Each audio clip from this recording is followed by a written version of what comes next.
Well, good evening and welcome to the Resilient Living Podcast. I am Jared Wilson, the one of the hosts of the Resilient Living Podcast, along with Ryan Steva. Hey, everybody. All right. Well, while we're waiting for people to trickle on in, thank you for all who have joined us. I have a product. I know you're shocked. Yes. I love the product. I love seeing what you brought. So one of the manufacturers that I carry in the shop is Red Rock backpacks. Boy, you can barely see this. There's not enough light in here. Okay, so suffice it to say, it's a backpack. Get a good backpack. Like I get people come in all the time. They're like, "Oh yeah, I've got a bug out bag," and they'll bring out, a garbage bag or something like. Which, if it works, it works. But if it can be comfortable, get something comfortable. If it can be compartmentalized where you can separate different sections out, do it. I you don't want to have the whole tactical thing where it's got all the molly all over it, and it's like, but it does serve its purpose. Like I can attach a lot of stuff to this if I need to, but I don't have to. So it can be really slick and clean, or I can tack on things as necessary. And so yeah, Red Rock tactical backpacks, they're really good. Yeah, those ones. The Red Rock day pack is fantastic. The Rock large assault, that's the one I've got in my hand. That's right here. Yep. Just good solid backpacks, really nice, thick shoulder pads, multiple compartments, having the ability to cinch everything down and compress it so that you're not, hanging way out, and have it be loose and bouncing all over the place is really important when you're, rucking over rough terrain. So get a good backpack. If you don't have a good backpack, come by the shop and I'll get you a good backpack and help you fill it up. It looks like it's got a lot of auxiliary options and things. It does. Internally, yeah, there's all kinds of little compartments so you can have your knickknacks and whatever. And I have ones that aren't so all, tactical and are more slick and more traditional as well. The Metro Sling Pack is a great one. If you are a concealed carry and you maybe you can't carry on body, the Metro Sling Pack is a really good one for off body carry because it actually has a CCW pouch in the back that is not part of the normal zipper compartments. It is its own. So there's an option for you, and I can get anything.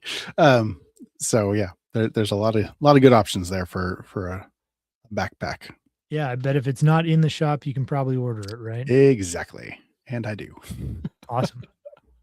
I'm going to unshare the screen here, however you do that. Here's still there we go. Vic, I hear assault backpacks are being banned. I know they're scary. They're too scary. We can't have this.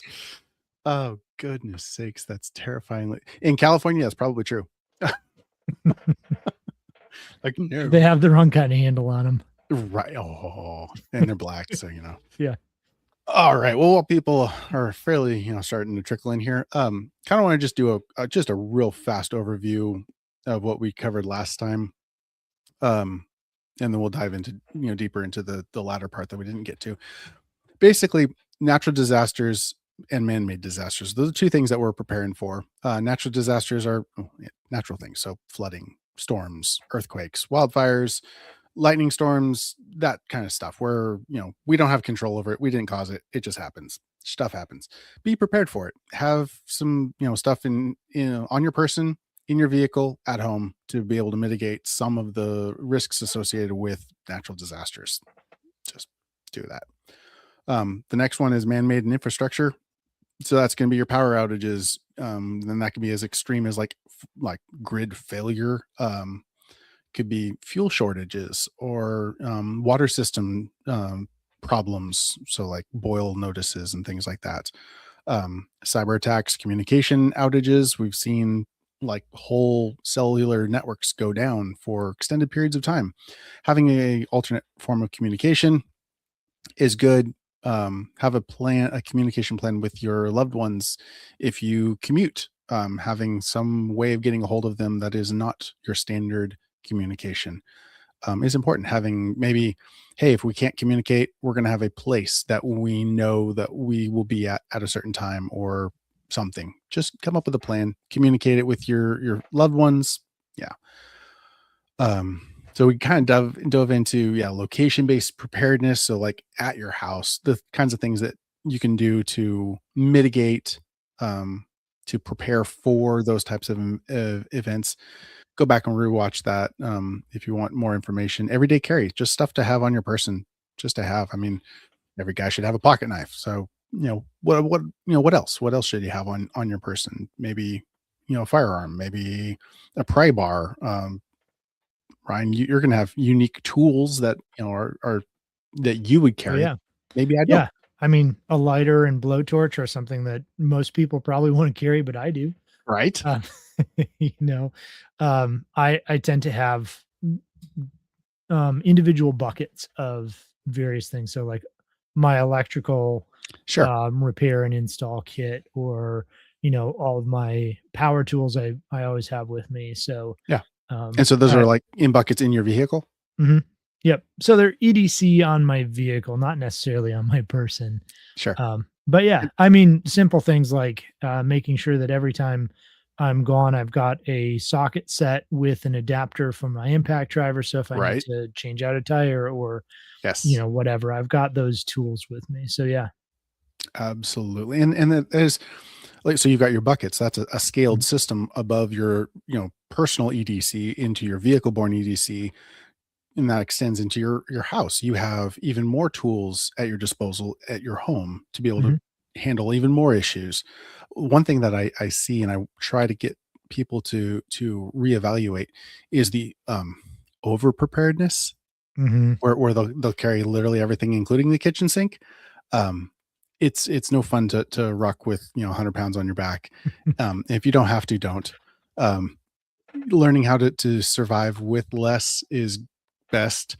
Um, Learning to use what you have at your disposal is great. I mean, like, yeah, there's a lot of little idioms there that we could spend days going into. But yeah, situational awareness, seasonal gear, dressing in layers, stuff like that. Just yeah, those are Situational awareness, that's an interesting one for EDC, because yes, in one sense it is. You're yes, like you need to be aware of what's going on. I mean, I like to listen to podcasts, but if I'm filling my gas tank, I at least take one, take yeah, one ear out. I right, usually do that anyways so I can hear and less garbage right against my head, but um sure. yeah, being able to just know that I can hear something if I need to and Oh yeah, not it's being good. distracted. It's good practice. When you're driving, you're aware of where the vehicles are around you. Well, Mhm, when you're in a restaurant, you should be aware of where the exits are around you. You should be aware of the people that are around you, the types of people that are around. Like, not to make judgments against them, but it's like that boy that just walked in. He's 6'7", 300 pounds, and he can handle himself. I can see it. Like that's gonna be my best friend or my worst enemy. I just want to right. know where he is. I want to know what's going on because if something were to go down, maybe I need to help him. Maybe I need his help. Um, just situational awareness. It's useful. It's Yeah. good. Um, so yeah, that's everyday carry, personal readiness, self defense. I'm going to be doing speaking of self defense. I'm going to be doing a class 21st 21st next month, for women who want to know more about firearms and firearm safety. Maybe you're super familiar with them, maybe not. Maybe you want to become more comfortable and confident with or in and around guns. It's going to be totally chill. Nothing wrong with reading the room. Thank you, bro. Um, it's gonna be totally chill, no ammunition. It's just gonna be, getting women specifically familiar with and comfortable with firearms. I've got another guy. He's a NRA pistol trainer. He and I are gonna co-host a class at the American Legion in Spencer. So for any of you locals, tell your wives, girlfriends, grandmas, daughters, whomever, um, and I'll be posting it out on Facebook here shortly. And if you're nervous to learn around your husband or boyfriend, And that it'll is be a great class because exactly, because it having that excludes them. yes, you wanna separate away from it's Yeah. like, "Oh, you should know that." No, it's okay to not know that. It's okay to not know how to load a magazine. It's okay to not know how to drop the cylinder on a revolver. It's okay. It's like I said, it's gonna be totally chill. It'll be, I think, 4 hours. So we're gonna just take our time, go through all of the different types of firearms, and answer questions. So, and there's no such thing as a stupid question because I want everyone to be as comfortable and confident with all different platforms as they possibly can. So there you go. Cool. I've got a class to announce at the end too, or a Oh, workshop, but we'll get there. okay, Not cool. needed right now. No, that's good. Okay.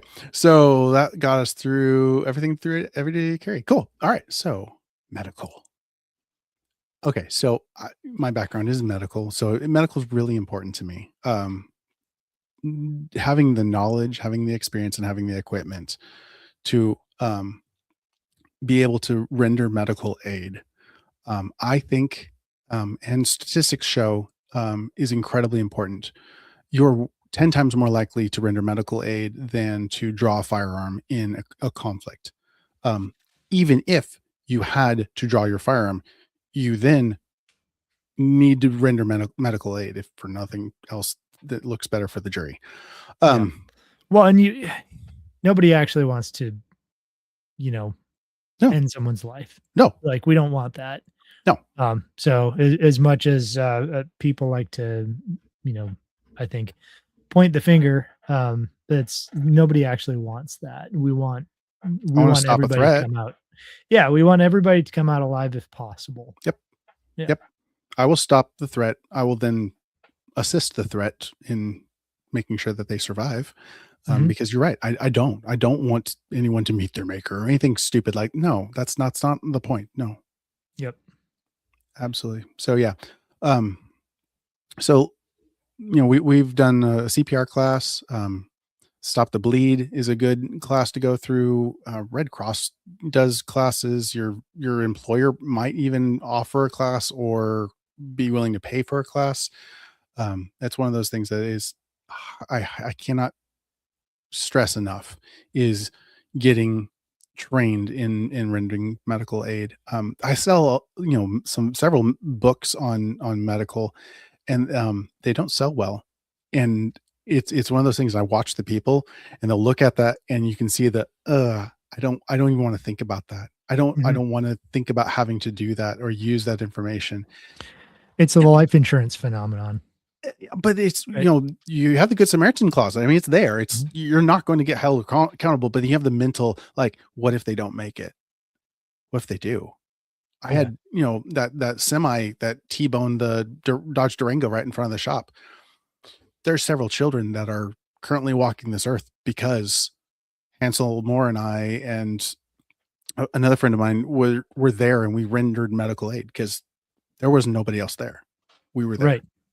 Yeah. I mean, besides being very unlucky to be hit by a truck, there's they couldn't have been in a better spot.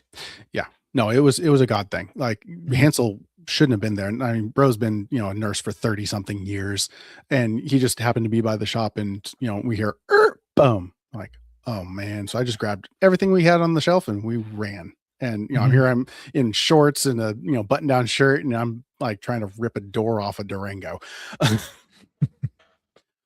Got the kids out. I mean, Yeah. so yeah, get comfortable with being uncomfortable was the other one that I had was, um, rendering medical aid is never, it's never sexy. It's never pretty. When they need you, they need you. It's Mhm. never a good day for it. It's always the worst day. Yeah. Um, but it's sometimes it's life and death. So wouldn't you rather be an asset versus being a liability? Yeah. So when are you gonna do like tourniquet So use and stop the bleed classes? I'm handing that one off to Silas Gold, Mhm. 580 Tactical. Go hit up 580tactical.com if you're in the Middle Tennessee area. Silas is the dude. Take his trauma class. You'll come out with a individual first aid kit and the experience and education on how to use every bit of it. He'll feed you farm to table meals. It's a half or whole day thing, like scenario based, like you're extracting people from vehicles, applying tourniquets, doing all the stuff. Um, go to yeah. I I just have got to some meet Silas. experience. Oh, did you? Yeah, I just got to meet him on Saturday. He came to my class at the library.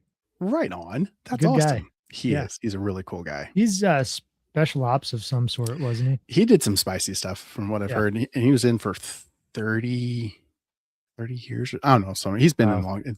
Bro is just ripped.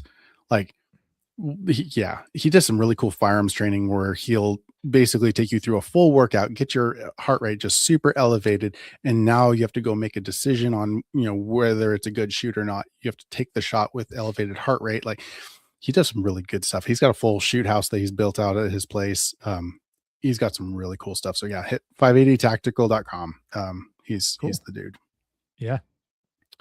for sure. Okay, where did I leave off? I was in medical, wasn't I? Yes, I was in medical. Yes. Yeah, we're dealing with like stop the bleed type stuff. yeah. Like There we go. Thank you. Issues. Yeah. Chronic condition planning. It's one of those ones that like if you have a chronic condition, like, okay, so my dad had multiple sclerosis. So having medication on hand in the event that he couldn't get it, that would be a hard thing for him because his medication was super expensive. So that was like in my brain, it was difficult. I'm like, well, but what if, you get snowed in? What if the vehicles aren't running? Because his medication was like had to be, taken at the exact same time every single day. Like really, real picky one. So like, yeah, if you have the ability to have extra medication on hand, that's a good prep to have, and use first in, first out, protocols to Mhm. make sure that you're keeping everything within, so nothing expires or whatever Yeah. Which is more, it depends on the medication. on the But medication. Yes. anything you're doing, it's a good If idea. it's a refrigerated medication though, I'm pretty adamant about that one Yep. is, yeah, take care of that one. Yeah, absolutely. So yeah, chronic conditions in medication in general, is having a good med kit on hand. I was shoot, it's an online service. You can get a interview with a doctor online, and they Mhm. can prescribe you and send you a whole kit. Yeah. I looked into it a couple times. They're really expensive, but they're really well equipped. Mhm. Um, so if that's within your you know budget, that may be a good option. I've Yeah. also heard There's a bunch of companies doing that now, and I'm that's good. sure some are way better than others. Yeah, that is honestly one of the worst parts of the online thing is there's so many scam artists Mhm. that just want to make a quick buck, and that's horrible. Yeah. Like it actually really angers me a lot. But yeah, proper storage and just having medication on hand, and think about your animals too. Like some animals require medication. Like personally, like if your dog requires medication, maybe it doesn't need to be around for long, but whatever. If it's easy, I mean, if it's Yeah, antibiotics or it's ivermectin or something that you could yeah. have on hand, you Oh yeah, probably should. you should have Um, some ivermectin. And anyway, the other point in chronic conditions and planning yeah. for that is so much of what we're told you can't cure is actually Oh yeah, healable with diet. And right. I'm a walking example of that.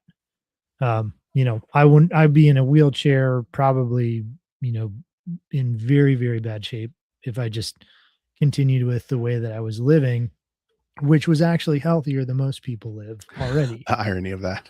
So, I thought it was doing a good job. right. So understanding that like we're being lied to about what we're supposed to eat, go eat more meats and animal fats and things like that, but dump the garbage Yes. and you'll see, reduce your sugar dramatically, use better salt, just eat better foods in general, source them better, and you can avoid and eliminate a huge number of chronic diseases. Oh yeah. Oh, my pastor, he was having weird issues, and if I really had been paying attention, I probably could have caught this, but I didn't.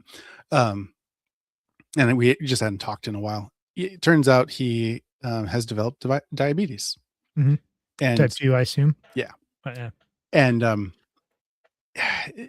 dude, he and I were talking on Sunday, and it's like we as Americans we eat crappy, we eat Mhm. so bad, And it's no wonder that we are having so many issues with everything from an endocrine system to all of it. Like Yeah.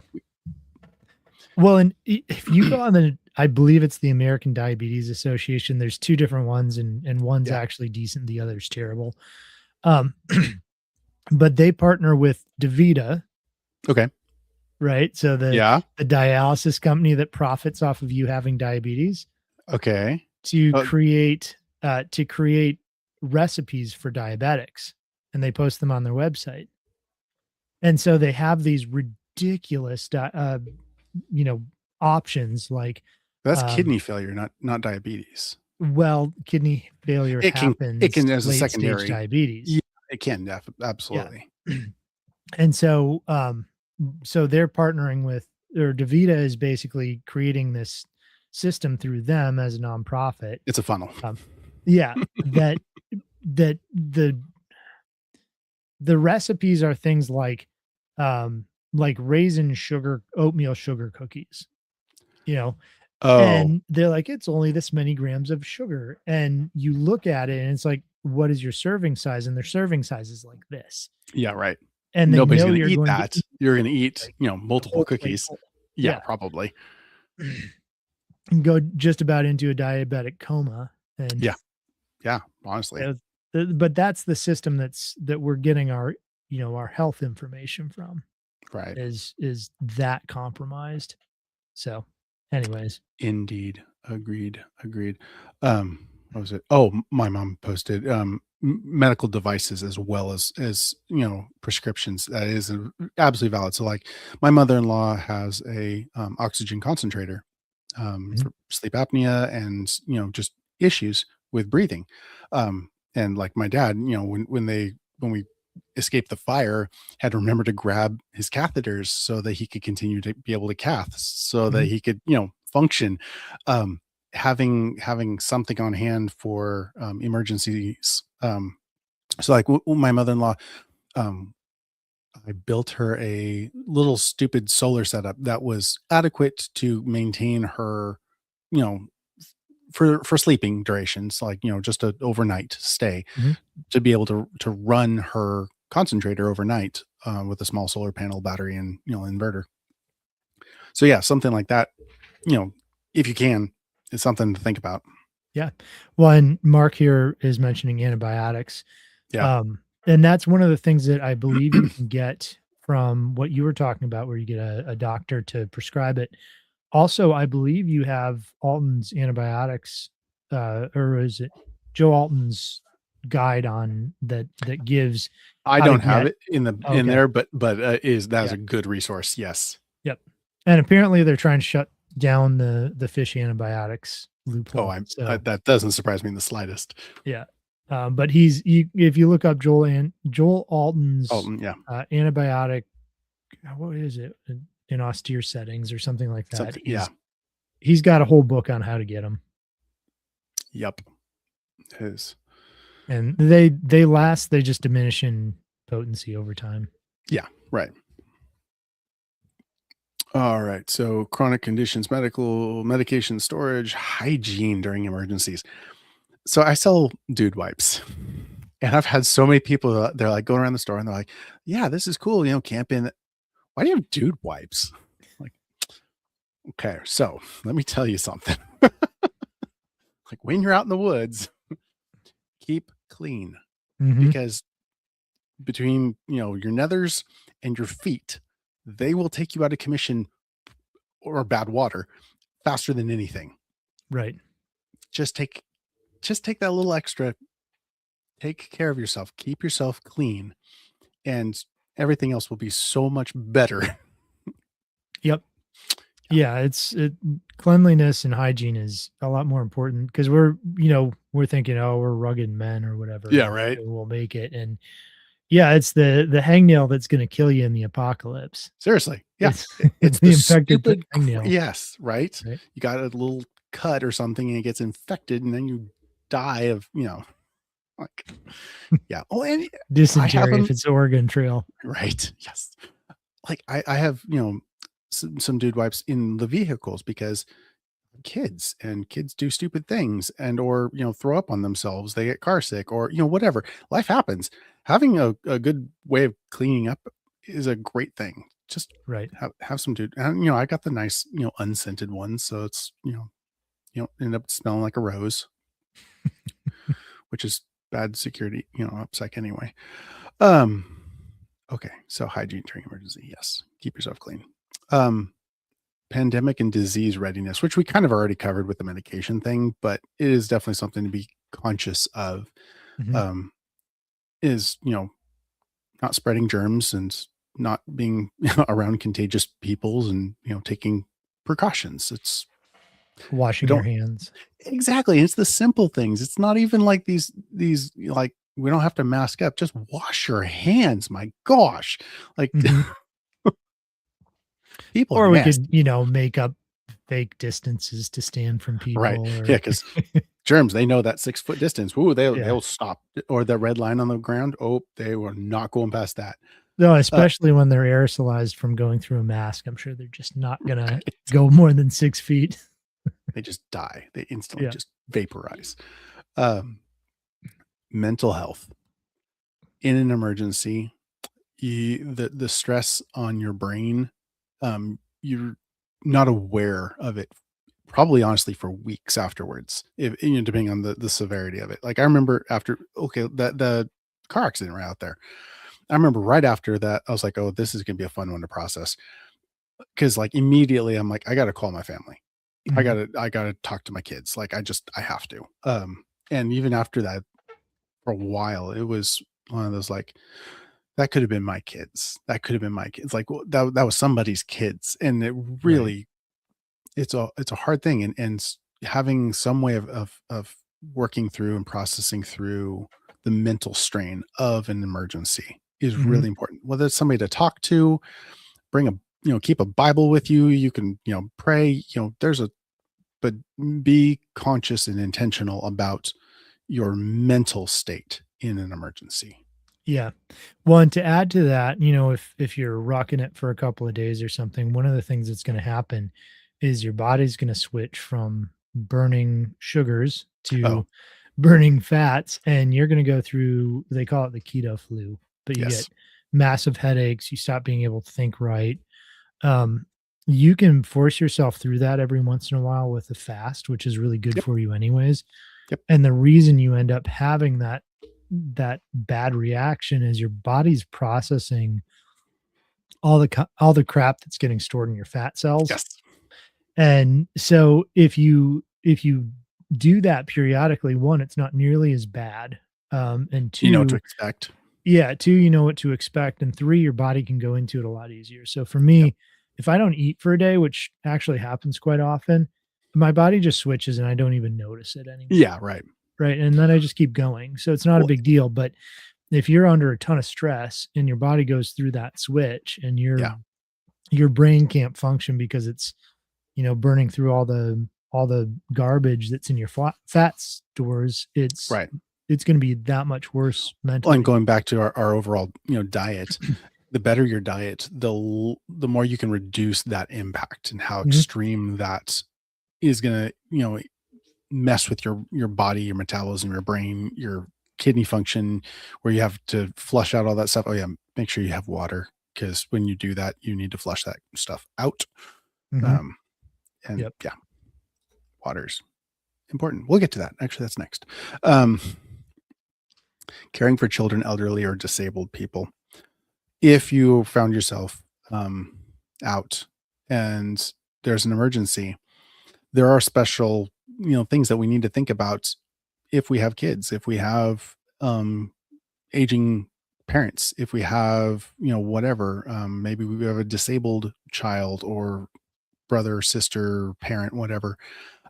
So having things on hand to help to alleviate those issues, understanding that maybe we don't have help coming, at least not in the in the near future, to be able to handle that, whether that's incontinent issues or whether that's medications or whatever, like having your own trapeze so that you can get, grandma in and out of the shower, um, having a chair so that she can sit down, um, something on the commode to give her handles so that, stuff like that. Just thinking just that one step ahead can make a huge, huge difference in an emergency. Yeah, for sure. Making sure kids have enough clothes, Yep. something dry to replace what they're wearing if they need it, Yes, that and kind of maybe stuff. something to keep them entertained. That kind of goes back to the mental health thing. Having a deck of cards is honestly one of the. Yes, it's stupid, but like think of how many games you can play with a deck of Mhm. cards. Yeah. It's one of those. Yeah, they're all card games, but you can mix it up. We're doing Texas Hold'em now. Like, okay, go fish or whatever. It's a simple thing, but it's something. Yeah, for sure. All right. Is there anything else that you want to hit on? Medical No, and I health. think that's about it. I've got a Ooh, comment from oh, no, that's the wrong one. Sorry. This one. Timothy, he's saying Cappy directed me here. Cappy, this is just funny aside from my history. okay. I when Megan and I first got married, we were living in the upstairs of a tiny house, like a very small house. So the Okay. upstairs was like 600 square feet, and it had been Yeah. turned into like an apartment. And so Apartment. we Yeah. lived there for about 6 months. And while we were there, it sold to this guy. Um, and he became our landlord, but he moved in below us. Oh, okay. And so we ended up hanging out quite a bit. But he's got a fairly large YouTube channel, Oh, and he's been telling people to come over and watch oh, mine. So, anyways, right we on. appreciate, and they call him Cappy for I guess he goes by Captain or Cappy. It's just kind of a long running Gotcha. joke. So, That's anyways, awesome. Well, thank you got for the follow. yeah, I got somebody from over there. That's cool. And honestly, take a little second. Like, if you're not already following, consider following. It really helps both Ryan and I, because both YouTube and Facebook hate us and what we try to promote. So if this means something to you, like, share, subscribe, send it to a friend. It means a lot. Yep, click the buttons. That's right. Do the stuff. All right. Food and water preparedness. The good stuff. Okay. So right there. Got food. Yep.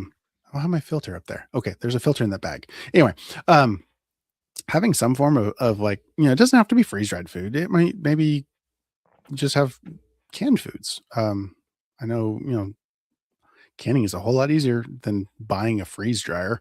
So, Mhm. and if you got a garden, can it. I mean, do it. Mine is actually just freezed foods, and I Oh, have a okay. way of Yeah. keeping my freezers going indefinitely. Right. So, right, it's inexpensive, it's quick. Even our garden stuff, we don't really can much. We mostly put it in bags and throw it in the freezer. Simple, works, Yeah. clean. I mean, yeah. And then you have the whole, food, whatever it is, ready to go at it, fairly quick, notice. Yep. Yeah, and we typically just throw it in as a soup or a stew or something, and so, Sure. makes for easy food storage. Yeah. Yeah. And it doesn't have to be yeah, that's not even an expensive thing. I mean, you can usually get a freezer, a deep chest freezer, deep freeze fairly inexpensively. They go on sale Mhm, occasionally, like, pick it up on Facebook Marketplace, maybe $100, $200 mhm. bucks. Like, yeah, you can spend, $1,000 and get the gigantic, 30 cubic foot ones, but you don't Right. need to. No, and I prefer actually several small ones as True. opposed to because if one dies, then I have somewhere to move the stuff. Right. Right. Yes. So yeah, having some way of storing food, especially if you grow your own.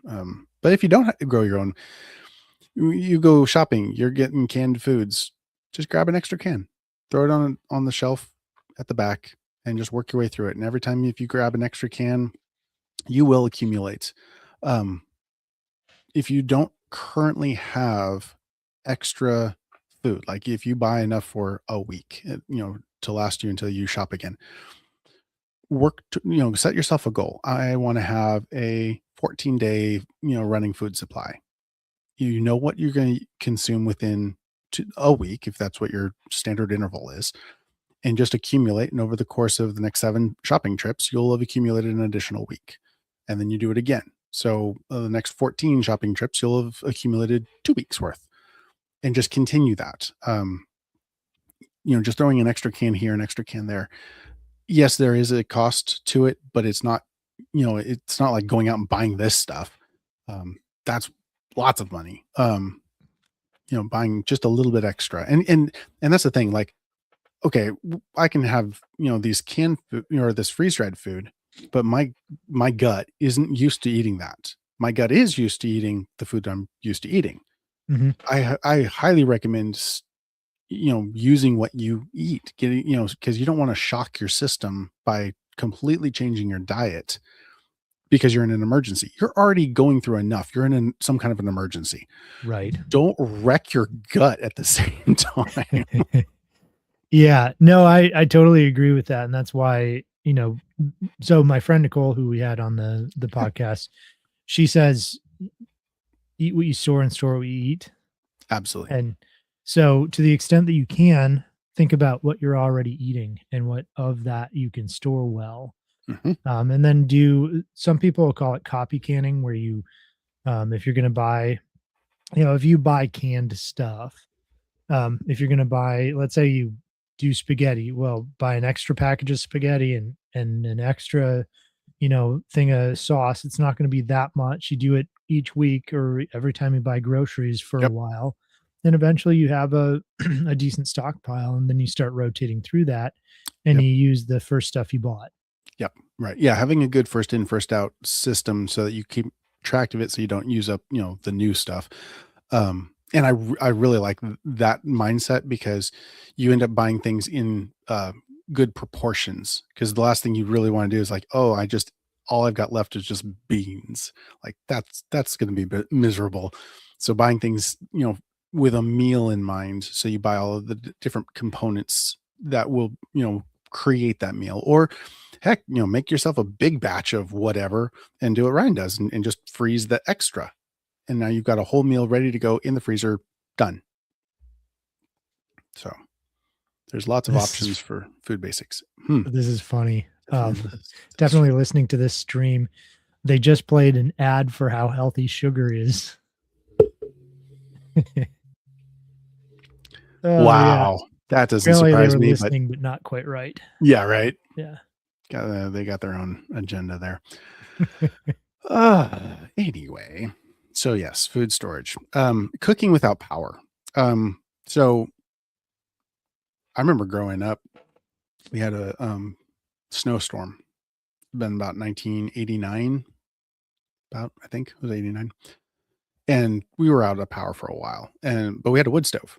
No, we had the gas stove at that time. And it was really good because there was a whole bunch of our neighbors who had electric, and they had no way of cooking. So we made this gigantic pot of soup and we took it around to the neighbors. Having a alternate means of cooking. Whenever I buy a wood stove, I always look for one that have a flat enough top that I can boil water on. And I really Mhm. like the ones that are like two tiered, where it's like, okay, this is the heating surface and that's like the warming surface. Yeah. Because you never know when you're going to need some other way of boiling water. Um, whether that's to reconstitute, freeze dried food, or, to heat up your soup that's in the freezer or Just make whatever. water safe. Yeah. Yeah. Yes. Honestly, yes. Yeah, Um, there was, I forget what the plague or whatever it was, but there was some massive illness in England, and they they figured out that all these, like, drunkards basically were surviving just fine. because the alcohol killed the bugs. Well, the boiling of the water And for yeah, before they brewed it was sure, killing everything, and sure. so, all these people who basically only drank beer were doing great, and everybody else who was drinking the water that was Was getting dying. human feces in it was Oh, yeah, dying, so, right. anyways, I don't remember the specifics of it, but, Sounds that about that right. was a thing. Yeah. Well, and that even goes back to ancient Egypt. They they drank fermented things because, they may have not realized why it was, but they were healthier. Um, and so they had their wines and their beers. Mhm. Yeah, and that's something that's interesting is wine and beer used to be fermented, Yeah. drinks, Right. not, some dead thing that was fermented at one point. Right. No, it was a living process. Yeah. Yes, very much Yeah, so. I've got kefir grain, like water Yeah, kefir grains, and there's yeah, milk kefir grains as well. sure. Those have believed to have been passed down for, thousands of years. Wow. Nobody knows exactly where they came from or exactly where they originated. Huh, But potentially in the Kakak region, but it's, nobody really knows. It's just that's kind of wild, guessed at. Yeah. right? And they're sitting in my, it's a SCOBY or a symbiotic colony, that's sitting in my cupboard right now that has literally been passed on for generations. That's super cool. Yeah. So, Nice. anyways, yeah, being able to prepare the food and have food that's going to be, free of pathogens and things, that's Mhm. super important. Yep. Um, I've got a cooktop it's kind of like a camping stove, but it's a lot bigger. It's got its own legs Oh, and hooked nice. up to a big propane tank, and that's Very or good. even just your grill, right? Yeah. Your backyard grill, your pellet grill, whatever you've got. Yes. If it doesn't require power, at least you should be Mhm, able to use it. mhm. Don't bring it inside though. No. Yeah, yeah, having some just any way of boiling water. I mean, at the very, very bare basics, some way of boiling water will help. Yeah. I'm looking at your notes. The Yeah. next one you've got is nutrition under stress, Yes. which is right up my alley. So Yes, tell me go what for you're it. thinking about Oh, that. I was thinking about you because I mean, like, and we've already, hit on, the importance of nutrition, especially like you said, under stress. Yeah. Yeah. And if there's something that you take, as a supplement, that'd be another good thing to have a little bit extra on hand. Yep. You don't have to go nuts, but if it's beneficial to you or it's making a big difference in easy times, it's going to be even more beneficial in hard times. Yes. Yes. And that's across the board. The things that we're accustomed to and now, um, if you were to remove all of those simultaneously, um, that it just compounds your stress. So Mhm. yeah, if it's beneficial to you right now, then you should definitely have some extra on hand. Yep. Yeah, and something that's it's good for you, so keep it around. Um, Forging myths versus reality. Okay. Um, Yes. Tell me about what you were thinking when you wrote this one down. Um, so there's entirely too many people come into the shop who are like, "Oh yeah, if everything went to hell in a handbasket, I'll just go out in the woods and I'll just eat what the Lord provides." And I'm like, "When was the last time you did that?" Yeah. And they're like, "Oh well, yeah, I've never actually done, but I know what. One, you don't understand how many calories you need. Mhm. Two, you don't actually know what it is that you can probably eat, and more importantly, you probably don't know what you shouldn't eat." Right. Well, and so let's add on top of that, during the Great Depression, squirrels just about entirely disappeared. Like, Most small I'm animals sure they did. weren't extinct, but Real nobody close. could find them. And it was probably pretty close. Same with turkey. Wild Yeah, turkey was considered I think I don't remember if it was endangered or some lesser, but they were it was yeah, almost gone yeah. during the Great Depression. Gotta eat. So yeah, we've got more guns in this country than we do people. There's a lot of people who are going to go out and shoot things. It's you need to have some actual plan for real food. You're not going to go and forage everything. And No. what if it's the middle of winter? Yeah. What are you going to eat then? Yep, exactly. So, and I think entirely too many people, and that's one of my issues with the bug out idea. It's like, Mhm. what do you plan on eating? Like, you're not going to take. Like, okay, I've rucked out with multiple days worth of food. That sucks. That takes up a lot of weight and space in your bag. And then what do you do when you run out? Like, Mhm. I don't like that. I mean, get home, absolutely. Have a get home bag because that's where your stuff is and your people are. That's good. Right. I like that. Yeah, Don't I think leave. bugging out is rarely the correct answer unless you live in, suburbs or city or something. Yeah, right. But even in the suburbs, oftentimes you're better staying in unless it's, riots or flooding or something that you need to get away from. Yeah, and in which case I would, lean more towards community being like, hey, you need to be friends with your neighbors so that you guys can work together to prevent anything bad from coming your Mhm. way. But floods are floods, so yeah, fair enough. Right.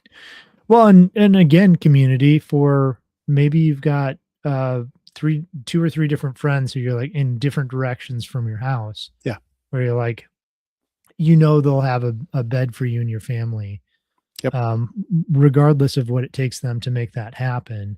And so you've kind of pre-gamed and pre-planned that you're these are your spots depending on which yep, way you have to go.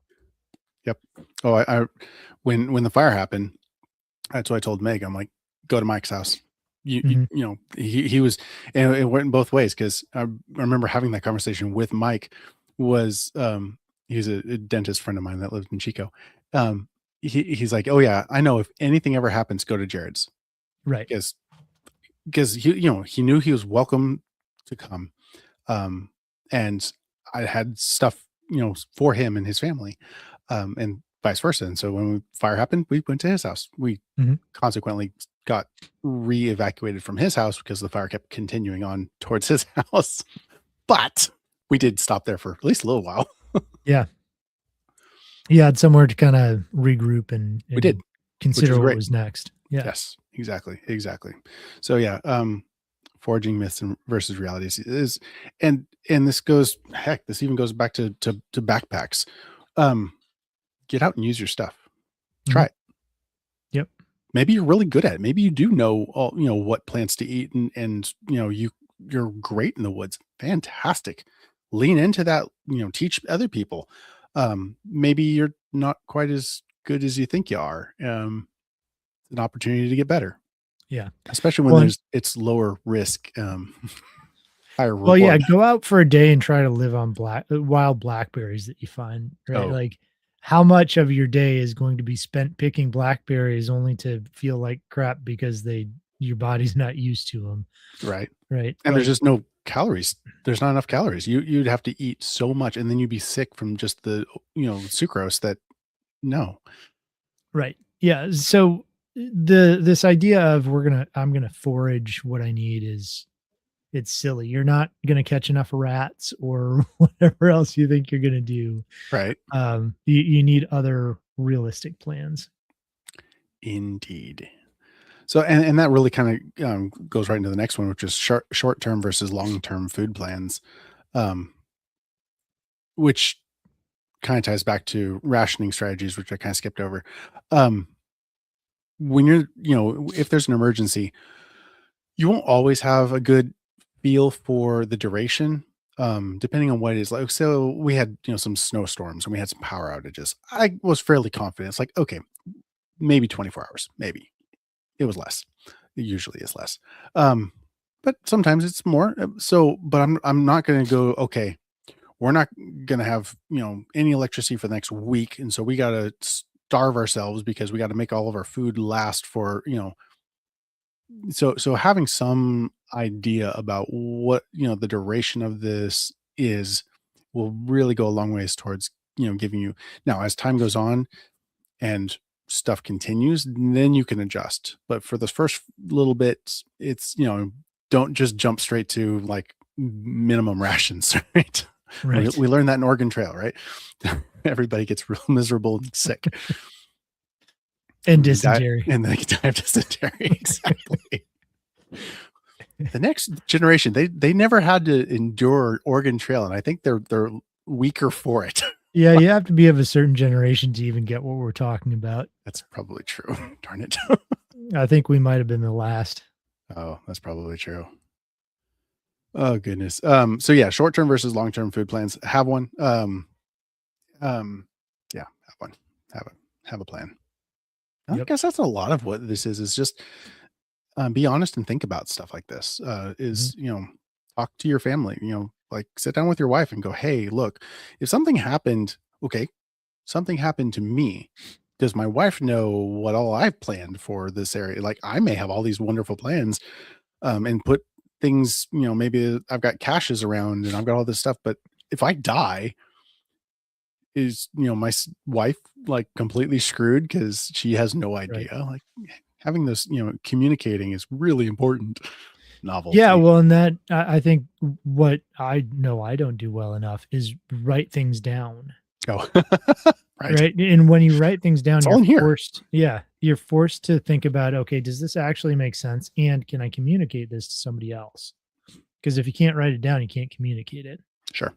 So, writing it down and then thinking of how to communicate it in a way that's, um, viable for somebody else to hear. Mhm. Because a lot of times you or I, am sure, could ramble on for hours about our plans or the things we're thinking about or the different angles you could approach something from, Yeah. which is what we do. We're Yep. doing that right now. Exactly. But my wife doesn't watch this, and she's not going to. Right. Um, and she doesn't wanna listen to me ramble on and on about, all the 10 different ways I've prepared for this situation, Yep. um, or any of my other family members for that matter. So, yeah, you're right. If you can boil it down to simple things and the most important things they need to know, Yep. that's gonna get you a long ways. Very much so. Very, Boil very it much so. down to something they'll listen to, Yeah. or Right. you're gonna get nowhere. Alright. Agreed. So next segment or section is like skills-based preparedness, which I love because I'm all about learning skills, Yeah. and having the mindset of being able to think through the scenario that needs addressing. So, what are some of the skills that you have or that So you have listed? trying to think how I wanted to do this one. Okay, so one of the skills is navigation. We've become very accustomed to utilization of like GPS, but GPS isn't always an option. It's not always a good option. So go old school. Like, have you like actually? And we've talked about this on the podcast about Mhm. having a map and teaching our kids to how to read a map. And um, Rowan, my son, he was a part of Trail Life last year, and one of the things that they did is land navigation. And so we got out, and they had set up little, I think they like stapled a plate to a tree out in this field, like So five of just them. like waypoints. Waypoints, yeah. And so Okay. we were at a point, and it said, "Okay, here's your heading. This is the distance." And so we learned how to pace, and we learned how to take a heading and how to walk that and find that waypoint. And then the next one's going to be at 135 degrees distance of. It was great. It was so much fun. Like he and I were just tromping through the woods. It was good. And so that's actually something I wanted to do. I've got a couple friends of mine who taught land nav in the military, and I think it'd be fun to like mix that with like geocaching, where we have Mhm. like actual waypoints and like send out teams and go here, go. We'll teach them how to do it, and then just like go and see. I don't know, see if it works. Yeah, geocaching without the GPS. Exactly, Sounds like fun. old school. Cool. Yeah. So yeah, land navigation, communication, radio communication. I mean, smoke signals, whatever. Having some way of communicating aside from picking up your cell phone. Um, I'm just now getting into that field, and oh my gosh, that is a deep rabbit hole. I knew it was deep, but like, dude, it's deep. Like the different things you can do to communicate. Yeah, well, just delving into um and I made the mistake of also going into DMR, so digital versus like old school analog. Mhm. Um, Analog is pretty straightforward. There's a lot of nuance into it, but it's pretty straightforward. Digital gets ridiculous real fast. Mhm. I kind of want to ignore it for right now because I got a digital, and so I've got the UV32 Baofeng, and then I was like, oh well, they have the digital version, the DM32. I'll just get that. I'm gonna ignore that thing. It doesn't exist right now because Probably a good idea. oh Yeah. my gosh, ridiculous. But anyway, getting used to how to communicate over radios is, I think, a really good resource that most people don't have. And you become a resource to your whole community in an emergency. I Mhm. remember, and I think I brought it up at least once. These Boy Scouts who helped out. It was sometime in the 90s. We had a snowstorm or something around Christmas, and these Boy Scouts set up their ham radios, and they were acting as dispatchers for this whole area Wow. because they could. Mhm. And what an awesome way to be able to contribute in an emergency is Yeah. being able to help communication. Well, and even if you don't want your ham license, you Yeah, can have a ham radio to listen, and in an absolutely. emergency, nobody's gonna come after you for radioing out. Yeah. And so like the UV32s, I've got mine programmed for GMRS because I have a GMRS license. Now, they're not technically GMRS radios because they are actually ham radios, but they are, I've got them on my frequencies. And yeah, absolutely. Yeah. In an emergency, nobody's going to come after you. And, but you can absolutely have a ham radio and you can absolutely listen. That's not an issue. Yep. Yeah. So yeah, communication, fire making and shelter building. Another really, so I have the little ferrocerium rods in the shop, and my kids put together the little kit. So it's got a ferrocerium rod and a striker and an old school P38 slash P51 can opener. And my son, he's like, oh dad, he's like, this is a fire starter. Can I have it? I'm like, you can have it if you can go and start a fire with it. He has still not started a fire with it. It is halfway worn out. That's pretty funny. Uh, Yeah, it it's good to know though, right? it's it's a skill. Mhm. Learning how to make a feather stick, or how to find fat wood to be able to make something that's tender that lights fairly easily. Um, when you're striking it, to not knock over your pile that you've just meticulously crafted to make your little fire teepee or whatever you're doing, and then you go to strike it and you knock it over. Um, it's one of those things. Is like we can intellectually have the knowledge, but without the experience, when you go to actually do it, you realize, oh, the knowledge isn't sufficient. We need the experience. Yes. And that's it's one of those things. Like I sell equipment. That's what I sell. Um, but the equipment is really tertiary. Having the knowledge is primary, having the experience being secondary. The equipment comes after all of that because it makes it easier, sure. But if you don't have the experience in the first place, having all of the equipment in the world is not going to help. Yeah, I mean, I can remember, back in a prior life, working in the field with guys, and they're like, "Oh, we can't do this job. We don't have this tool or this part." And I'm like, What? "What other stuff do you have on your truck that Right? you know that you can do the same thing with? You need leverage, like Yeah. There's only a you, couple simple machines. yeah, Let's, yeah." let's take a step Um, back. it's like, well, do you have a, pull hardware in your truck? Can you use one of those giant bolts as some leverage? Or, what is it that we need? And um a joke in the preparedness community is oftentimes you don't need a drill bit, you need a hole. And there's a lot of ways to get a hole. Right. So yeah, it's just having that ability to think through it and the experience to know that something else will work, or to know how to use the thing, because having all the stuff is useless if you don't know how to actually use it. Yeah. I mean, okay. So the next one, or that one is, shelter building. The second part of that is shelter building. So like, here's, a poncho, and then here's a emergency shelter tarp. If you don't have a way of suspending those, well, then you're like, oh, well, do you just give up and die? Like, no. Like, what do we do? Okay, let's bend over a small tree and use that and just lash it down with rocks, or I've got shoelaces. Hey, let's unless I'm wearing my cowboy boots, I've got ropes on my feet, Yep. which happen to be paracord on one pair of my boots. Well, and I, I'm just thinking like, scenarios too, right? Where understanding how something will play out. Let's say you've got a cot you can put out, but it's a really cold night, and you're Oh, oh, you're in like a just something that has a cover over it, right? right. Shed or a lean to or Don't lean to, something. yeah, right. Yeah, and like one person's got a cot that keeps them up off the ground, and the other person has like one of those safety blankets, or Yeah. the emergency blankets, Yeah. and there's some straw around. Well, you're if it's a really cold night, you're gonna be a lot better off in that safety blanket, in the straw than Oh yeah. elevated off the ground, even though a cot sounds much nicer. Oh, it's more comfortable, but then you have Yep. all the airflow around you, stripping Mhm. all that heat away.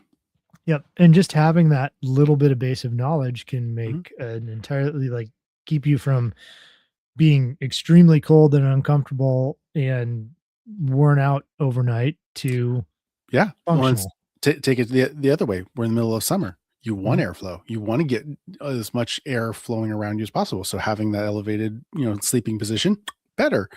Yep. So you can't have a cot. Okay, well, what do you have? If you can cut some logs and create something of a elevated bench that you can, awesome. Is there running water nearby that you can use to wick away heat? Awesome.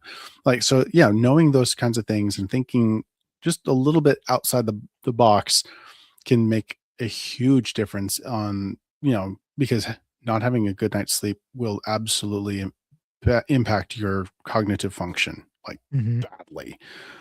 So yeah, having a good idea on how to make fire, how to build a shelter, that rolls right into improvised tools. Oh, I don't have a hammer. Well, no, but I got a stick there. Like Right. go caveman, like Ogadoga. Like Right, or a rock or yeah, there's the just about anything can be made into a hammer. yeah, right.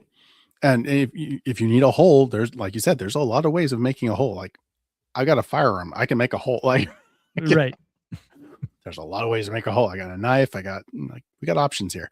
Um, so yeah, having the ability to just think outside the box sometimes it can be massively crucial Yep. in survival.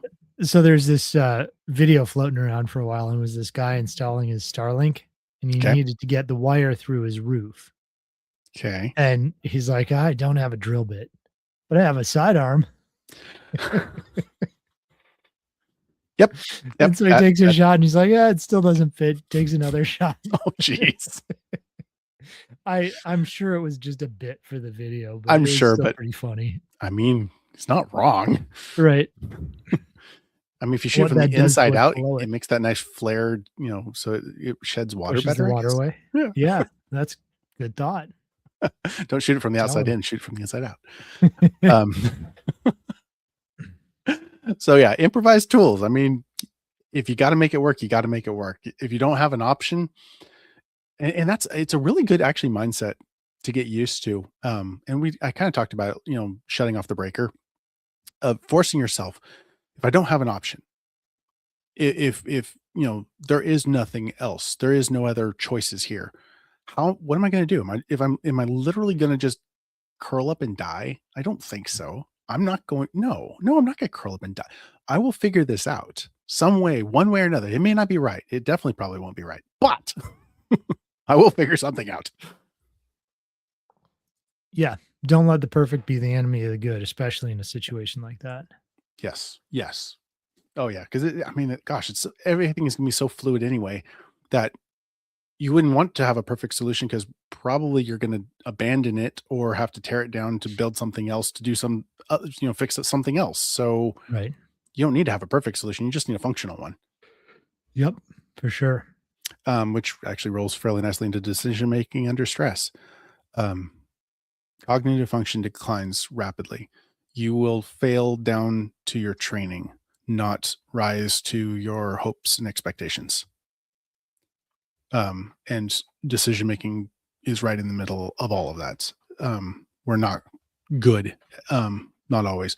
Um, some people are just inherently better at making decisions in stressful environments, and they end up in stressful types of jobs. We have if you're around a lot of EMS guys and ER nurses, there's a lot of them are very similar, and we have very twisted senses of humor, and we're just special. Um, but it's because they function better under those environments. Um, be aware of yourself and how you function in a stressful environment. And it's a hard thing to replicate. Mhm. Um, but it's an important thing to try and push yourself in and force yourself into. And maybe it's a matter of like, maybe it's like I put on a class where I literally intentionally get you lost and you have to figure it out, or whatever, something like that. Maybe that's a thing. Maybe that's something we can develop is like we will stress you out now and then you can feel what it's like. But it's a good Yeah. thing. I mean, as you're explaining it, Silas does that for some of his Yes. situations. So, Yes. makes a lot of sense. So, what's your survival priorities rule of threes? I had this all written out and I couldn't find my document. I went looking for it and I couldn't find it. So we can skip over the rules of threes, but priorities, water, shelter, fire, um, no matter what, you're going to need to have some way of protecting yourself. You're going to need some form of water, whether you're stuck on the side of the road or whatever. Having you don't need to have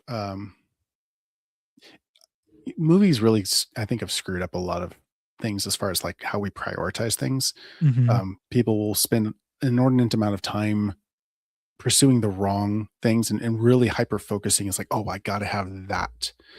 If I have that, then everything else will kind of fall into place or something. It's not usually the case. um Right.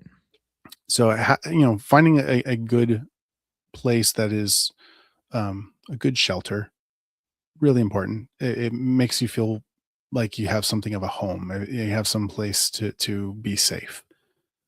Back to the mental aspect. Having fire again is really comforting. Um, you have a way of purifying water. So you have a water source, but you don't know if you trust it. Well, if you have fire, you can at least do your best to Mhm. get it clean. Um, so yeah, priorities are important, and there's a lot of really good books on survival that yeah, I don't need to go into deep because there's lots of good books that are much better than me rambling on. Cool, man. Um, the next kind of like big header section that Yeah, you put in notes is community and family resilience. So obviously we're talking about thinking through the bigger group dynamics and yeah. things like that. Where would you start with this? Well, for your own family, like, and we've kind of talked about this, getting on the same page, because maybe our spouses don't really want to think about all of this, but they at least need to be aware of what it is that we've planned and made provisions for. So starting at home, then moving outward from that, knowing your neighbors. They're not always going to be on the same page either, Mhm. and you can usually feel that one out pretty quick and easy. And if they're not, that's okay. You can still be there for them even if they aren't really there for you. But sometimes you just kind of got to cut your loss and just go on. Um, we're, Middle Tennessee. There's a lot of people who have very similar mindsets, I find, in this area. Yeah. Well, and especially in your area, it's like Yeah. a it's a It's a hotbed for prerequisite to be, yeah. yeah. We have like, I think the highest density per capita of veterans and Wow. and military, like in Van Buren County. It's ridiculous. We have so many vets, and they move there because they want to be away from people. Mhm. They want it. How did Hansel say it? They want to be alone together. Which, yeah, no, I get that. Yeah. So yeah, knowing your community, if you can, finding like a mutual assistance group where you can really delve into these subjects and get to know people and learn. Like, Ryan, you've taught classes at mags in this area, and there's a lot of people teaching a lot of stuff, and they may not be so formalized as having a class. Maybe it's just a conversation, or maybe it's a, hey, I'll come over to your farm and I'll show you what I've done. Yeah. Well, that's kind of the point of a mutual assistance group or a MAG is that um I think it's public at this point. It was there's some type of announcement. Oh, is there? Good. But there is the one of the guys locally there that does raw milk got raided, I think completely illegitimately, but Oh, regardless, there's oh, a group of people basically on the ready to go, how can we help? What can we yeah, yeah, do? What does your right, family need? Um, you know, you can't sell milk for now because the government said you can't. So how do we help you, you know, in the interim, yeah, yeah. And so, there's an immediate group of people who are just like, what do we do to help? sure, How do we step in? Because you've been such a good part of our community. yeah. You've been so important and integral in making these things happen. So yeah, community can't be overstated. Yeah, and maybe you find that at church. Maybe you've got, some people in your church that you've just really connected with. You're similar minded. Maybe you're not quite as geographically close as, Mm, but oh well. At least you get together, once, twice a week, whatever, hang out, swap recipes, help each other out. yeah, Having that community, having those resources, I cannot um I can't say enough good things about. I mean, right. gosh, Ryan, you've been such a resource to me in everything that I've been trying to do, and yeah, it's been great. Yeah, and it's mutual, right? Like, you know, I don't do this just for the sake of being super nice to you or something or whatever. No, Like no, it's beneficial to me too. It's our relationship and what you bring to the table, some of the technical stuff that I'm not as deep on the preparedness stuff as you are. sure, I'm more on the food production, health, and yeah. Well, that kind of the side. the So actually living this life out. mhm. Mhm. Yeah, which, admittedly, sometimes people who tend more towards your realm, I think, forget the day to day. It Yeah, becomes, it can be oftentimes towards the doomsday prepper. yeah. Were they Whereas people, hoarding instead of living? yeah, um, or in my realm, sometimes it can err towards like, I don't know, fairies in the woods and trying to, Right. I don't know, whatever. But where it's more about like, how do I do everything naturally and carefully and Mm, kind of miss out on the fact that, well, is that actually truly sustainable long term sure, sure. or in a crisis? Yeah. Yeah, no, you're absolutely right. That there's definitely assets to both sides of the equation because we still do live in this world where, yeah, it'd be great if we could all live like totally off grid and have our own farms. Be awesome, but we don't. So like how do we survive now and what do we do in the event of some kind of a horrific event? So no, we definitely bring different things to the table, but both important things. Hmm. Yeah, for sure. So yeah, neighborhood resource mapping. So that one was more ethereal of, you know, um, wherever you live, there's going to be certain natural resources and people resources, and being cognizant of, and maybe even mapping it out, like physically taking a map and like, oh, this is Fred's house. Fred knows this or has this, or Yeah. oh, this is, where we have fresh water. Maybe there's a spring, like, oh, this is where, so and so they've got their old um basement where we can store stuff and it's cold and Yeah. dark. Fred has tractor. Yeah, Tim right? has storm shelter, whatever it Exactly. is. Yeah, yeah, I mean, like, gosh, I've got my basement, not everybody around here has a basement, so I've, Mhm. kinda opened it up like, "Hey, we've got some pretty bad storms coming. You're all welcome to join. It's, it's not nice, there's but it's here."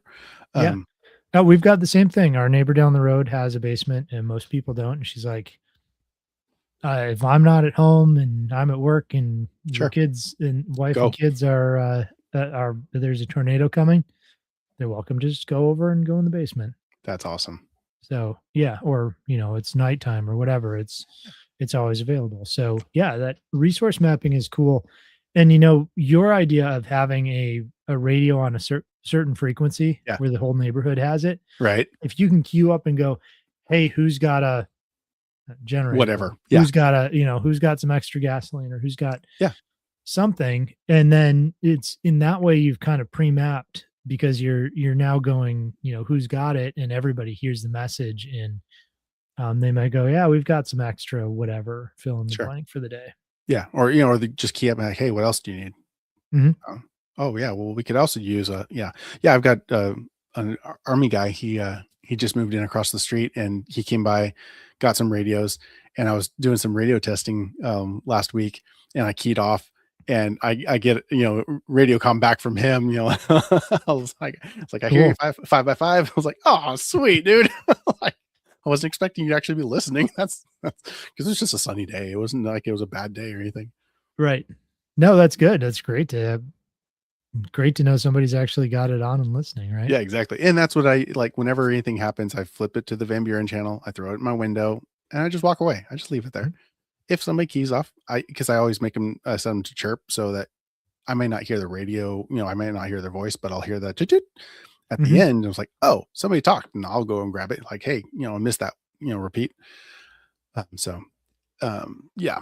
So yeah, neighborhood resource mapping, mutual aid, leadership in crisis, which kind of goes back to decision making under stress, um, and finding those people Mhm. that are skilled in a bad situation that you can lean on. So of your little community, of your mag, of your church group, of your whatever group you've accumulated of friends, finding those individuals who will be able to be leaders in those events is really important because you don't want to have too many chefs in the kitchen, but you also don't want to have nobody making decisions because Yeah. no decision is a decision and it's not usually a good one. Right. So yeah, finding and identifying leadership in a crisis, um, teaching kids preparedness, and this is one of those ones where it's just I think it's just fun, because we get to go out and play in the woods Mhm. and play cowboy and Indians, as we used to or whatever. I guess that's not politically correct anymore, but whatever.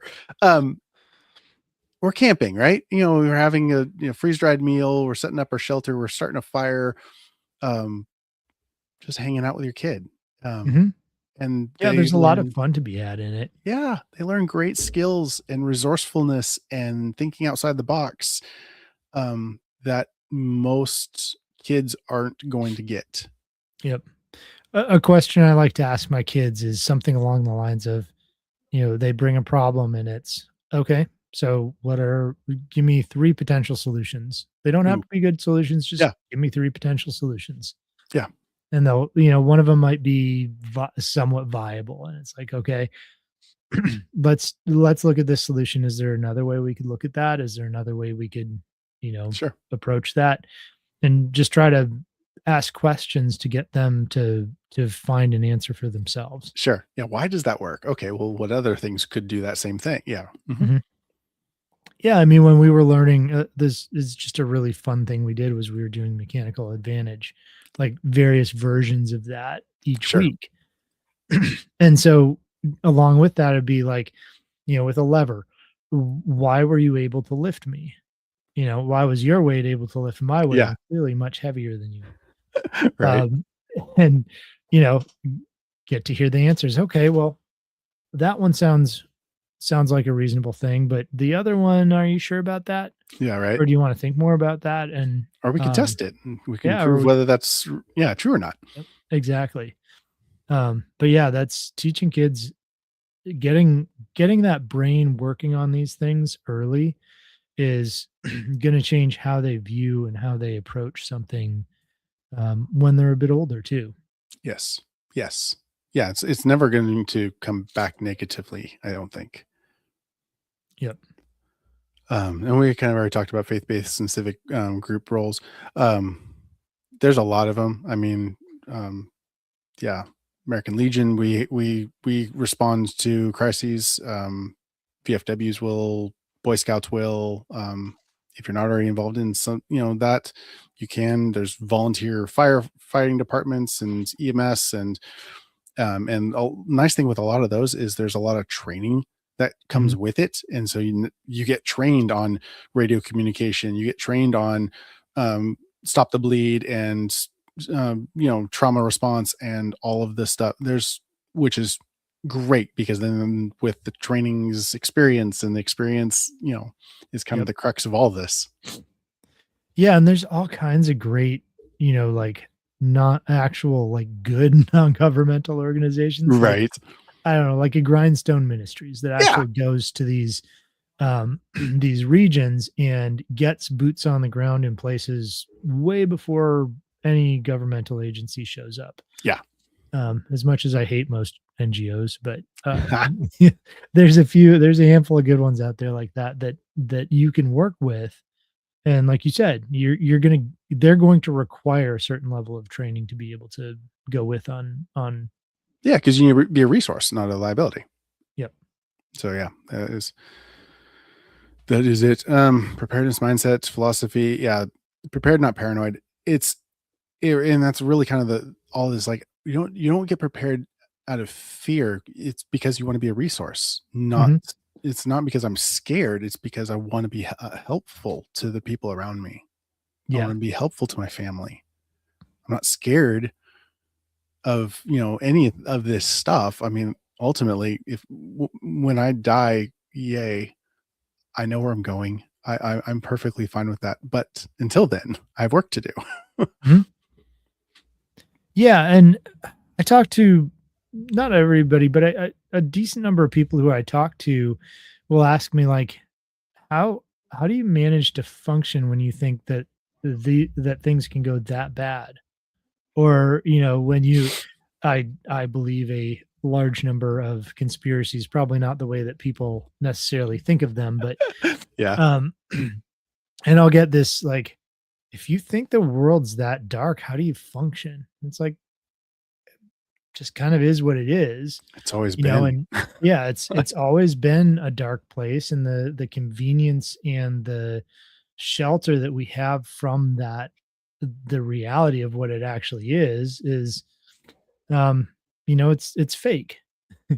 And so being aware of what it really is, the files that dropped a month or two ago, nothing surprised me. Nope. I, I knew all that was all happening already, and I had a lot of people who were like, "Isn't that shocking?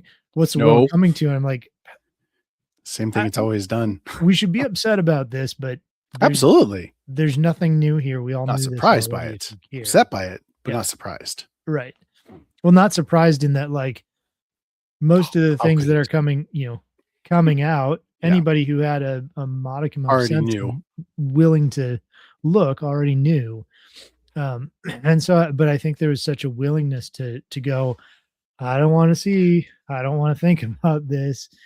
And that just my point being, it gets back to being prepared but not paranoid, not being scared, not being overwhelmed by things, but Yeah. being realistic about what the world actually is, being a realist.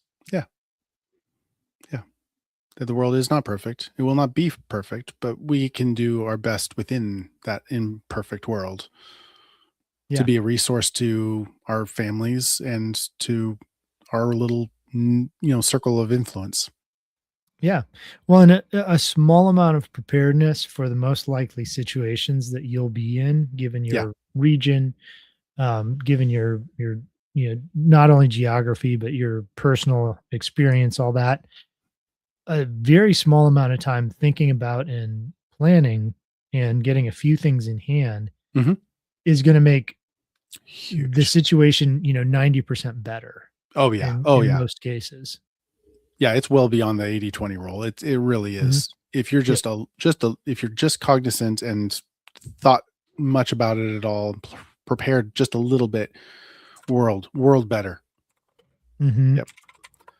Um, yeah, and we really did a lot on scalability of preparedness and stacking systems and from everyday carry or EDC all the way up through, your home, learning from real disasters.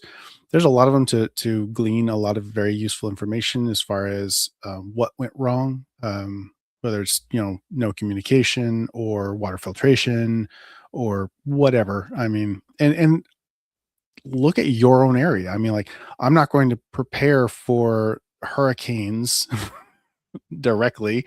I mean, we have wind damage and we have tornadoes, but not the same. We don't have the ocean rising up and coming in. washing our Yeah, house away. tsunami probably isn't if there's a Exactly. tsunami that gets you, you're not getting out of that one. Yeah, right. Yeah, no kidding. Well, and that's what I see a lot in the preparedness the prepper community. I'll separate that from the preparedness community. Is these ideas of like, I'm prepared for an asteroid to hit the earth and open up a chamber that has dinosaurs in it. Something stupid like where it's just Yeah, so unbelievably specific. So you've got, large caliber guns to be able to drop T-Rex or, right. The South Pole aliens that are living in what? Hollow Earth are. Like, Yep. what's more likely? We're gonna have a snowstorm. We're gonna lose power. That's what's likely. Let's Right. let's focus. Yep, exactly. Yeah, and you'd mentioned the 80 to 20 principle. If people want to look at that up, it's called the Pareto principle, and Yep. it's extremely useful in planning because the Yeah. idea Yeah. All is, aspects. with 20% of the work, you can get 80% of the way there. Mhm. I mean, that's a oversimplification, but Oh, but effectively, it's that, yes. yeah, it's the idea that, with a very small amount of initial input, you can get a long ways beyond where, and then that you have, what do they call it? Um, Basically diminishing returns Yeah, the as inversion you of get that further. is, yeah, where the additional 80% of effort only results in 20% yield. Right. Yeah, it does. You can spend a fortune of, money and time trying to just eke out that last couple percent. I think a good example of that would be like, motorcycle racing, like where they'll spend inordinate amount of money replacing every nut and bolt in the entire bike with, or not tungsten, like titanium or whatever to Mhm. save ounces. The irony is the guy who's riding it just ate a double cheeseburger for lunch and Right. put on more weight than they lost with the titanium. Just Right. saying. So you know, go with the simple things. Fix the simple things if you can. Say, do something in your homestead that saves you 5 minutes a day because that's going to add up. Do something that makes you not need as much water or power because that's going to add up. Doing the simple things is always going to be way way better and more effective long run. Right. Um, yeah. Learning from real disasters, minimalism over preparing. We did that one with the backpacks. Yeah, minimalism it can go too far. I mean, I know a lot of guys who will do like some of the long haul backpacking, and they'll go in with like a thimble of equipment. I'm like, bro, like, Yeah. might want It's a maybe little bit not more. bad to practice on It that, isn't. It is not bad, but but there's like it can be taken to an unhealthy right. extreme, just like over preparing this. And Mhm. yeah. Um, ethical preparing is. So this was actually something because I your perspective on preparing this as far as your farm and what you grow and the ethics behind it was actually I actually wanted more for you is the ethics behind the preparedness mindset. I wanted more of your mindset on this one. Sure. So Bill Mollison, he's the co-founder of permaculture, said Yeah. something to the extent of he talks about ethics and permaculture and how important they are, and that basically our highest moral ethic is to provide for our needs and those of our family. Mhm.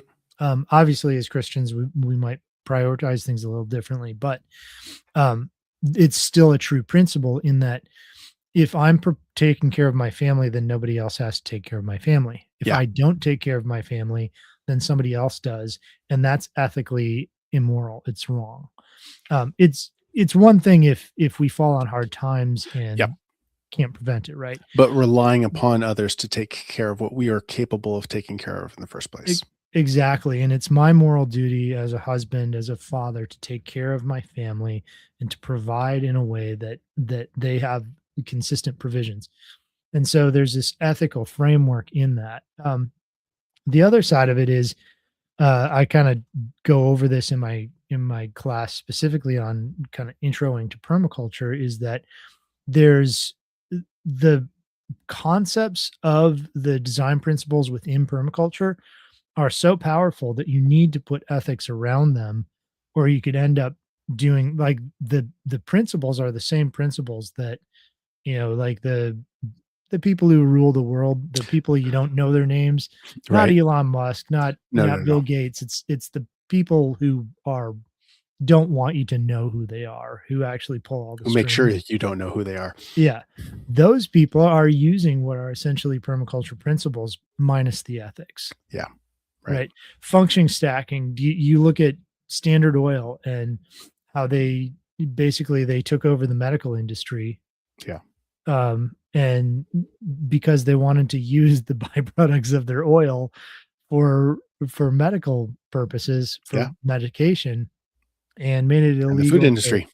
yeah, made it illegal to say anything other than those medications can cure. And that's function stacking, right? That's the integrate rather than segregate of David Right. Holmgren's 12 principles.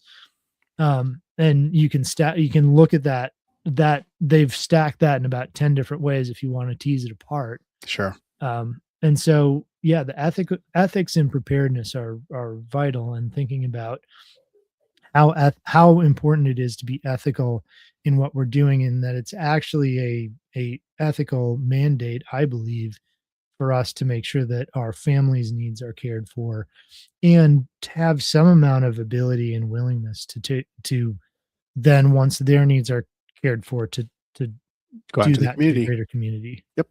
Yeah. Agreed. Absolutely. And so that leads us or into the last one, which is long-term resilience versus short-term survival. And that is kind of what we're, uh, I don't want to say I rage against it, but I do.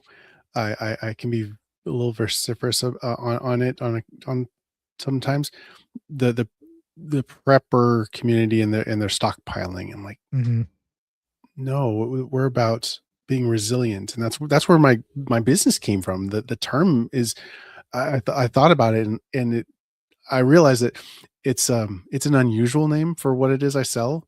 Mhm. But I thought it worked really well because the idea is we're building in resilience into ourselves and then resulting in a resilient community, in a resilient, you know, state, in a resilient nation.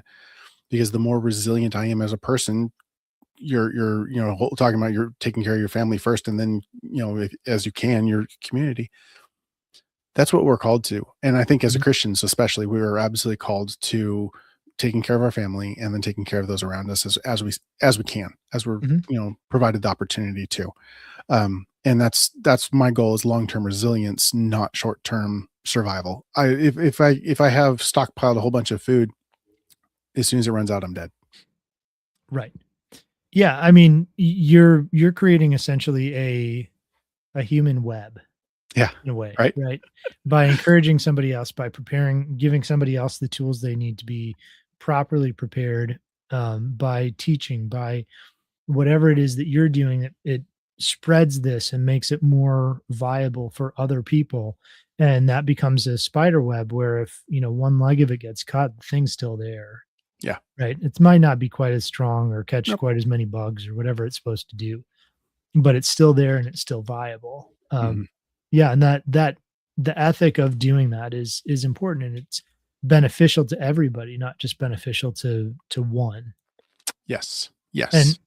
my the only client I've ever had to fire, just Oh. terrible.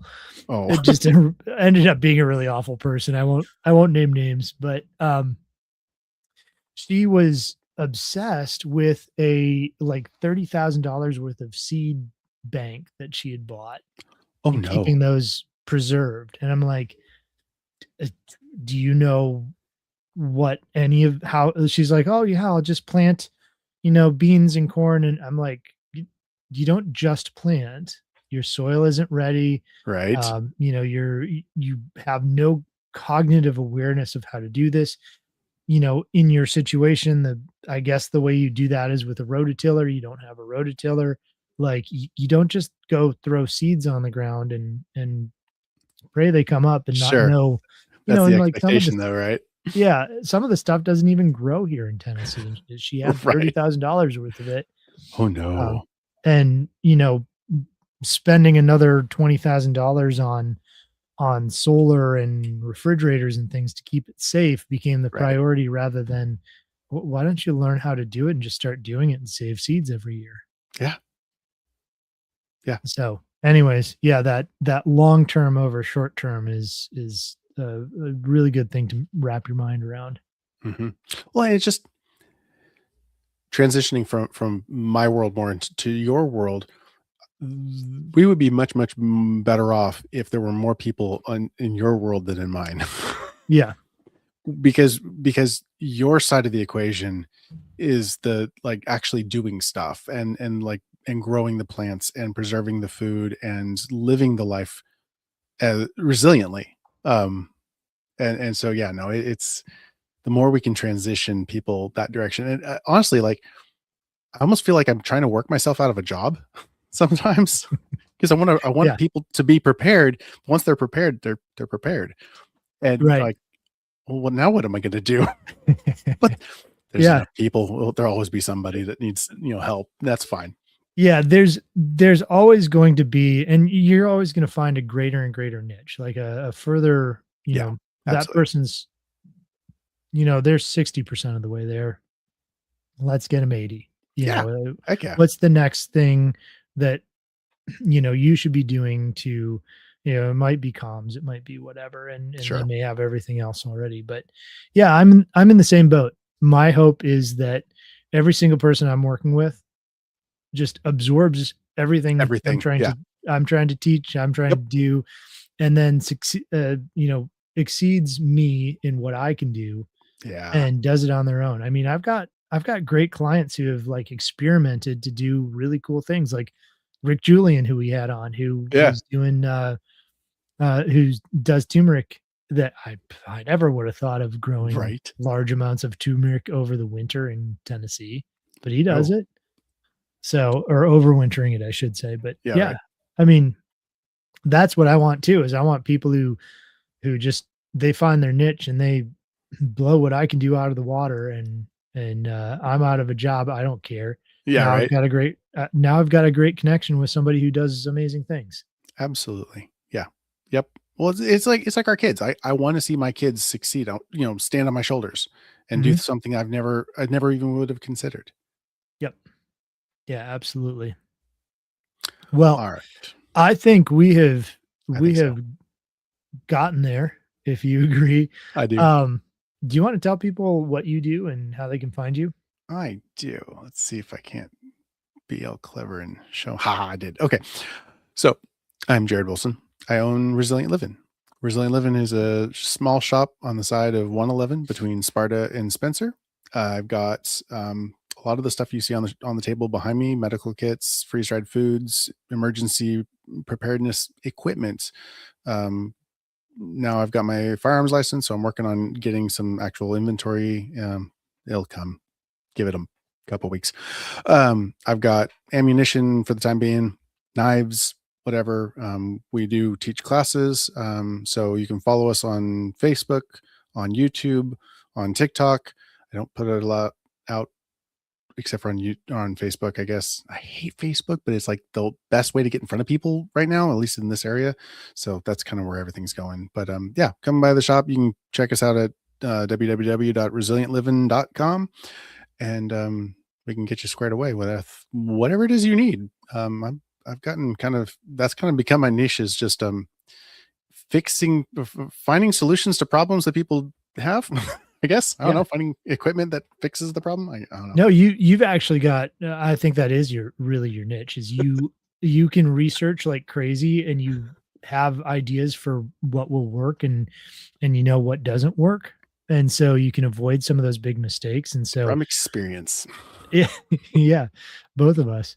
Um, but yeah, I think that's a great way to explain it, is you can help people figure out solutions for a problem that they didn't know they was an option.